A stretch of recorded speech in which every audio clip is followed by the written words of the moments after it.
Bend Around the Wind by Skylea. Chapter 56. Never bored. It was harder to catch Stark alone nowadays than ever before. Even after Juyu locked them up in their room, he and Loki were not this attached at the hip. Plus, Hatchet seemed to be everywhere. He was a menace, an annoying, loud, cackling menace. He literally had the gall to kick Juyu out of the kitchen when she wanted to eat some of the meat he and Loki brought. He said she was ruining it. How can you ruin it? You just put it on heat and let it fry. But no, Hatchet had to put some fancy seasoning on it and chop it into little bits. She didn't even know they had all this stuff. It was clear that he planned to come with them from the very start because he obviously got all kinds of things among their supplies for himself. Crafty bastard. So what if he could cook? If Juyu wanted to have a piece of meat fried on nothing, she could damn well have a piece of dry meat fried on nothing without any of Hatchet's fancy sauce.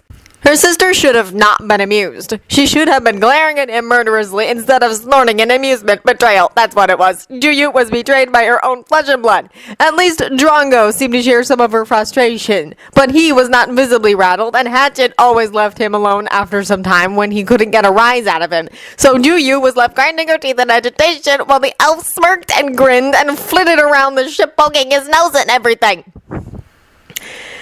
So it took longer than she would have liked to find Stark alone. "I wanted to speak with you," she said. Stark looked up from where he was tinkering with one of his new tech gear. "Oh, okay," he said, putting down his tool. "Unusual, though." "Why?" "Because you usually talk to Loki lately," he said, since the whole training thing started. Julia shrugged. It was true, but I want to talk to you now. "Sure." Stark nodded, leaning back in his chair. "It's about Loki. Well, what he told us." Stark made a go-ahead gesture, so Juyu kept talking. It's Loki. I can't believe he wouldn't. I mean, I know he's not the nicest man ever, but I still can't wrap my head around him doing things like that. I can't imagine you as enemies either." "We won't be enemies again, so you don't have to," Stark said. "That's good, I guess," she said. "It's just that I thought one thing, and now it seems all wrong." "He's the same Loki." "I know, but it's hard to think about the Loki who laughs when I managed to hit him as someone who hurt a lot of innocents." "He's not that guy anymore," Stark said. "Those were some very dark and very horrible years for him, but he's not there anymore. He's doing better." "So you're saying it won't happen again?" "I'm saying it's very unlikely it will happen again." "That's not the same." "No, but it's the best I've got," Stark said. "Look, Loki's Loki. He is the guy who laughs at being punched by you, but he's also the guy who made some very bad mistakes." Juyu nodded. "How do you deal with this? He was your enemy, but now you love him. How does that work?" "You and me are not the same, not by a long shot, so no matter what I tell you, it may not make much sense to you." "Tell me anyway," Juyu asked. "Okay, it's like this. I don't have the luxury of a moral stand here, okay? I'm not a good role model, and I'm sure not some perfect hero. I made mistakes, different ones than Loki, but huge mistakes. Those mistakes cost a lot of lives on my home planet, and I was proud of it. I was proud of creating weapons that could murder thousands or more. I often say that I thought I was doing a good thing making weapons so that our allies could protect themselves. But the truth is that I really didn't care back then. I was applauded for my genius, praised for my inventions, and that was enough. I drank, I danced, I celebrated, and didn't think about the innocent lives getting killed in the crossfire. Not once. Then I was betrayed, forced to see the deaths, the destruction caused by my weapons, and I ended up in a very dark hole. I never thought I would get out of it again. I had to climb back out in the midst of fire and blood. I had to take a hard look at the things I did, and from that day on I tried to do differently." Stark moved a few tools on his workbench, getting lost in thought for a moment. "But here's the thing about Loki.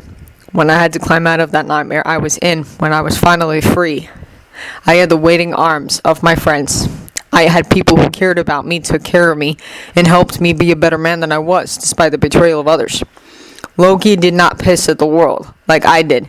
He didn't just party and enjoy life, not giving a crap about anything. He cared about his family, about his kingdom, and then his life fell apart despite of it.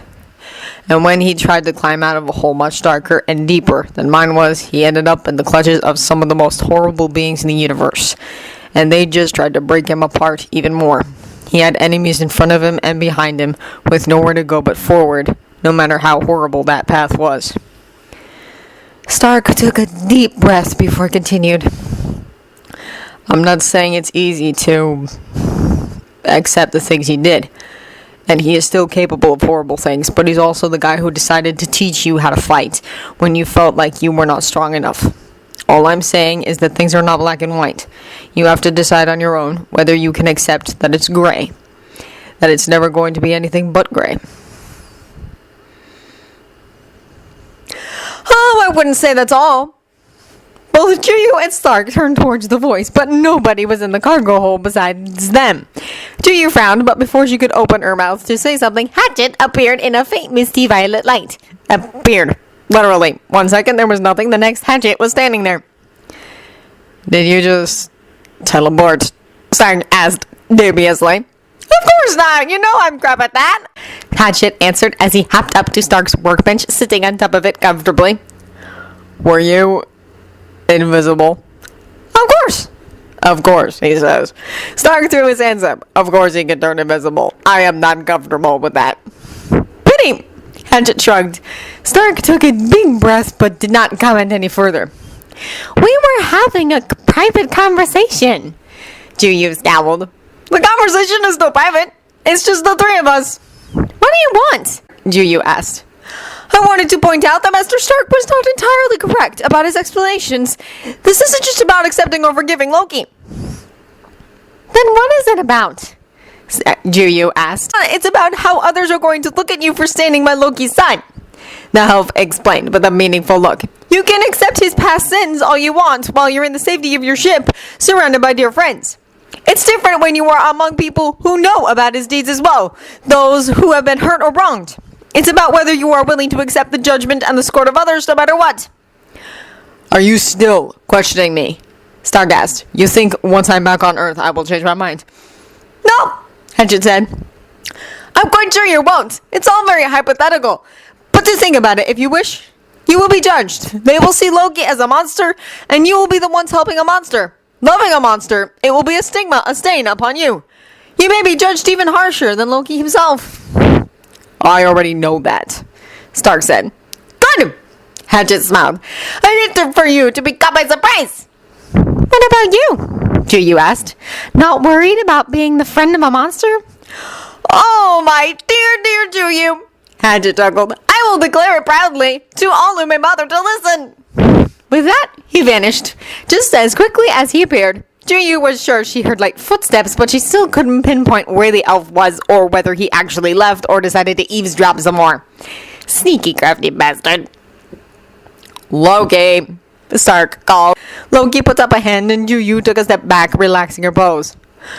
What is it? He asked. Stark was frowning down at his workbench. My hair's too long again, he declared. Loki sighed. You should really be able to do it yourself by now, Loki said. Well, you know, it's one of those many things that I could do myself if I wanted to, but it's just so much better when you do it. Stark smirked. Keep it in your bedroom, Juyu complained, but she knew already that they were going to take a break. Juyu cut her own hair, Drongo shaved his head, while Bee did not cut her hair at all. Only Stark demanded that Loki do it for him.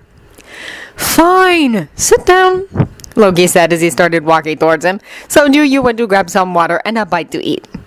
When she came back, she was surprised to find everyone inside. Drongo, Bee, and even Hatchet, while Loki was cutting Stark's hair. Anything important happening that I don't know of? She asked. I wanted to propose a number of planets that would be safe and maybe even worth visiting, Hatchet said. I'm not saying I know all of the Silver Galaxy, but it should help us avoid danger zones. Sounds reasonable, Drongo said. Only I'm not sure that your definition of safe would be considered safe by general standards. Come on, big boy, you should trust me a little, Hatchet said. Besides, you need some excitement in your life. I think the avoids at the Jan Stack system would be big enough. You could entertain some ladies. Amen. Although they have really big heads. Do you like big heads? I'm not judging. If you would enjoy an 8 feet tall big-headed man or lady, I could absolutely introduce you to one. Please stop talking, Juyu interrupted. I am sharing valuable knowledge here, girl, Hatchet said. Spreading my wisdom. You should really control your wisdom-spreading urges sometimes, Juyu told him. Oh, I bet Drongo enjoys my wisdom, don't you, big boy? You never even tell me to shut up. I take that as encouragement. So, you want an 8 feet tall bearded lady? We should calculate the amount of time it will take us to get to Earth. Drongo said, like Hatchet didn't speak at all. And decide what route to take. Oh, wait, I think his eye actually twitched there, Hatchet said, staring intently at Drongo. Stop it, Hatchet, Loki said, but he did not sound angry or stirred at all. Juyu was sure that if Loki could just tell him to stop seriously, Hatchet would behave. Why? The elf asked. Because you might not like it when he's angry, Loki said, and Stark immediately started laughing out loud. Even his shoulders shook. Juyu did not think it was that funny. What is so amusing, darling? Loki asked after he steadied Stark's head so that he could keep cutting his hair. I've been so looking forward to you guys meeting Bruce, but now I'm not actually sure Hatchet will survive it. Oh, he knows when to quit, don't you, Hatchet? Loki glanced up. Hatchet smirked. Big Boy, for example, might look all cute and cuddly, but I know that if I really pushed too far, he would tear my head off and use my skull as a teacup. Just so. Drongo agreed calmly. Bee laughed from where she was sitting next to him. It's like an unspoken understanding between us, Hatchet said. Back to these safe planets, Juyu prompted. It is more of an idea, really, Hatchet shrugged. I don't know. How much of a hurry are we in? Well, Star considered. Considering how long I've been gone already, I would say that I am not in a hurry per se. But I also don't want to do anything uselessly time-consuming. Once we're back on Midgard, we're easy targets, Loki added. We should take the time to formulate our plans carefully before setting even a foot in the Nine Realms. We won't have time to prepare for everything after we've arrived. Also good point, Stark agreed. Which means that you are not averse to taking our time going back, but you do not want any unnecessary detours either, Hatchet summarized. Basically, Loki agreed. Why do you need so much time preparing before returning home? Juyu asked. Well, first of all, because Loki has a ton of enemies. We also want to make sure that you all know everything that there is to know of our allies, important acquaintances, and all other major pieces on the board. You also need to know of Midgard and the rest of the Nine Realms. Midgard is Earth, Stark added. We're talking about the same place, just different name.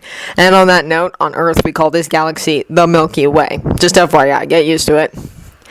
It might be best if they were all given the Allspeak, Loki said. The other Aesir would be so pissed at you for just giving away our greatest gifts like this. Hatchet snickered. What's that? Juyu started. It's so Stark, Hatchet, and I can talk and understand everyone, Loki answered before she could finish. No matter what language they use. Cool! Juyu agreed. She's been wondering about that one before. Are we preparing for battle? Drongo asked seriously. Confrontation, Stark said. Some aggressive negotiations, maybe. It could very well turn worse, but if we plan well in advance, we have a better chance at avoiding outright battle and violence, Loki said. But we should expect some fighting, Juyu said. Not the same kind of fighting we have to do here, Stark said. There's going to have to be a lot of maneuvering. Politics mostly, but no worries, we're good at that. Loki can do his thing behind the scenes. I have the masses in the media. Really? Is he Braggy popular or Thor popular? Hatchet asked from Loki, obviously. Loki considered. More like Thor popular, he said. Only he has a better brain to back it up. Yes, I can see how you can work with that. Hatchet nodded. I feel like I was complimented, Stark said with a pleased smile. Loki yanked on his hair to move his head. Do you have allies as well, Loki? Drongo asked. In the Nine Realms? Not yet, but I will make some once I'm back, if it's possible. Okay, how much of a chance do we actually have to pull off all your plans and not die? Juyu asked. Loki and Stark shared a look. Good enough, Stark said in the end. It seemed like the others were satisfied with the odds. It was certainly good enough for Juyu too. This brings back memories, you know? Hatchet said then. What? Loki asked. The haircut routine, the elf said. don't! Loki said right away, and you saw Stark wince from a harder tug on his hair. You know that now I have to ask about the significance of hair cutting. Stark said. No, you do not, Loki said, then pointed a scissors at Hatchet's face. And you will keep quiet. It's either this or the goat story, Hatchet said. What's the goat story? Jiyu asked while Loki groaned loudly. Why? Why did you have to bring it up? He complained. I almost managed to forget about it. Okay, now I actually want to hear the goat story instead of the haircut story, Stark said. One involves Thor, some resin, and an epic temper tantrum, Hatchet said. The other involves some fine silk, a pair of goats, some shrieking maidens, and a very, very angry god of thunder. Hatchet actually started snickering at the end. I really despise you, Loki said. Pick one or I'm going to bring up the sisters, Hatchet said. Oh, you miscreant, Loki grumbled. Haircut, he said. No, I actually want to hear the goat one. Stark insisted. Or sisters. What sisters? Is it a naughty story? No, Loki said firmly. Those stories do not exist. Hatchet just snickered again, but then started talking, sitting on the floor comfortably. This happened a very long time ago, back when the most fearless warriors of Asgard all had at least waist-length hair. Do not ask me why. It was sort of a habit of theirs to grow it out along with their beards. Mostly they even braided it like the dwarves. So of course Thor, the young warrior he was, decided that he had to be one of them and grew it out as well. By the time the royal family arrived for the annual visit on Alfheim, his golden locks were his pride and joy. He was not a tower of muscle back then and did not have a single hair on his face, so if you ask me, it made him look less like a fearsome warrior and more feminine.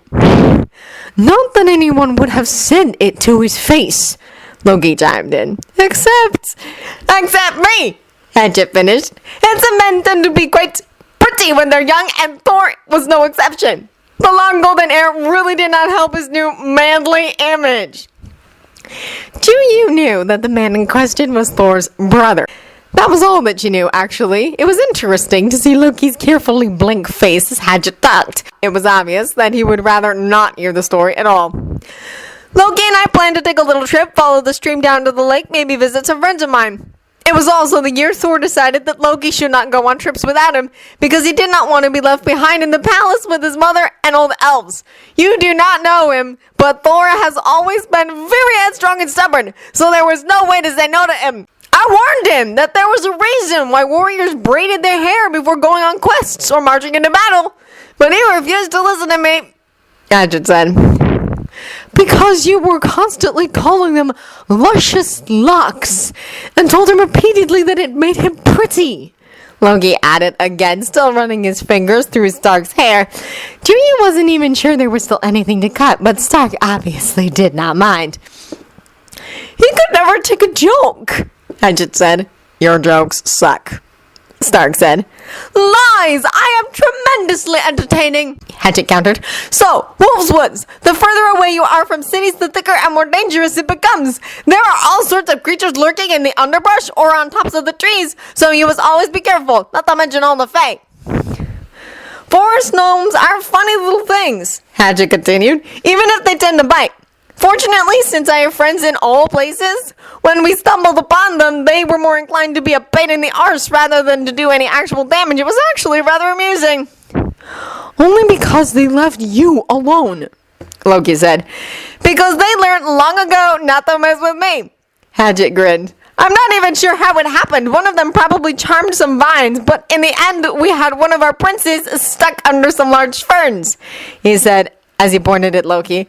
And the golden boy up on a thick cedar tree. Hatchet snickered again, and Loki just rolled his eyes. So anyway, Hatchet continued, Loki escaped easily enough after the gnomes went on their merry way, but it took some time to get Thor off the tree and out of the vines, and gods, the way he looked when he was fully on the ground again. His hair was stuck together with resin, full with cedar needles and mud. He was sticky and grumpy and all around unpleasant. It was actually understandable that time. And you were laughing your ass off, Loki commented. Of course I was, Hatchet said. If it would have happened to me, Thor would have laughed just as much. So what happened then? Juyu asked. I think I know where the haircut comes in. Then, my dears, Thor was too stubborn to cancel the trip to go back to the palace. He insisted we move forward, that he could get cleaned up in the stream. It really didn't work out. Have you ever tried washing resin out of hair with cold water? It doesn't work. He just made a bigger mess out of himself. It almost stopped being funny after a few hours. Then Loki said that he was bored and did not care about the lake anymore to save some of Thor's dignity, and we went back to the palace. Care to guess whether he could get the resin out of his hair then? I give you a hint. Not at all. He threw such a tantrum after that, I swear I could hear him even out in the palace gardens. He did not let the barber cut his hair. He didn't even let his mother cut his hair. He looked like an ant, hair sticking up in every direction, still having way too many cedar needles in it. Oh, he was angry. Did you sneak in at night and cut his hair off? Stark asked. No, Loki said. He let Loki cut his hair after some coaxing, and after Loki agreed to cut his own hair as well, so that Thor didn't have to be the only youngster in the Asgardian court with only an inch or two of hair. He never stopped making Loki cut his hair after that, and you always cut your hair at the same time. Isn't that right, Loki? Hadget finished. I don't know why you insisted bringing this up, Loki said as he finally put the scissors down. You're ready, he said to Stark, then sat down on the workbench. I don't know, Hadget shrugged. I just thought that with how long you've been gone, Thor must have an actual mane by now, at least as long as your hair is. Don't be ridiculous, Loki said, and I know what you're doing. Hadget just raised his hands and blinked instantly. Yeah, Thor's definitely going to have a lot of hair, Stark said. Loki just looked at him. You'll see. Loki just huffed dismissively, not saying anything. Juyu had the feeling that she was missing something. It wasn't just about hair. She knew from Loki's story that he did not have his family anymore, that he hated this Thor they were talking about, but maybe that wasn't exactly it. She couldn't imagine ever being able to hate Bee, not even if she lied to her or left her behind. She would be angry, but she could not stop loving her. Maybe Loki was just angry. Maybe Hadget tried to remind him that he wasn't always angry. She heard that Loki hated his brother, but she never heard whether his brother hated him in return. From the look on Stark's face, she doubted it. Maybe his brother was right, where he left him, still waiting for him to come back. Oh, hey, look at that, Stark said quietly, and Juyu turned to follow his gaze. She was greeted with the sight of Bee sleeping peacefully, her head and shoulder resting on Drongo's arm. He was, of course, unbothered, but Juyu noticed that he was not moving much in order to not disturb her. She sleeps a lot these days, Juyu explained.